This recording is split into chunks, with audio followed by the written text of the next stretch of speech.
Il était une fois un petit enfant qui avait passé toute la journée à l'extérieur de chez lui et qui avait cumulé beaucoup d'émotions et de stress, s'empêchant de pleurer et de crier parce qu'il n'était pas face à des personnes en qui il avait totalement confiance. Alors, revenant à la maison, se retrouvant devant ces figures d'attachement, comme par exemple sa maman, il se permettait de crier, se rouler par terre et pleurer, mais ce n'était pas intentionnel, c'était juste que enfin les vannes étaient ouvertes, il pouvait se permettre d'exprimer ses émotions devant une personne en qui il avait confiance. Alors, cette maman qui savait ça était restée à côté de cet enfant, elle lui permettait de pouvoir libérer ses émotions jusqu'au bout et lui offrait un câlin pour le réconforter totalement.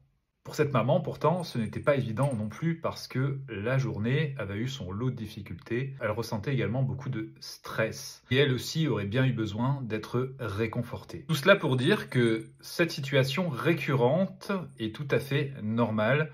Les enfants ressentent énormément d'émotions et de stress, ils ne sont pas capables de pouvoir les réguler en autonomie, ils ont besoin d'un co-régulateur. Il faut savoir que ce co-régulateur est aussi la personne devant laquelle il va pouvoir exprimer ses émotions parce qu'il sait qu'il obtiendra de l'écoute et du soin. Alors certes, ce n'est pas évident, mais le fait de le comprendre et de comprendre ce phénomène évite à l'adulte de perdre le contrôle en se disant « il fait exprès de faire ça uniquement avec moi ».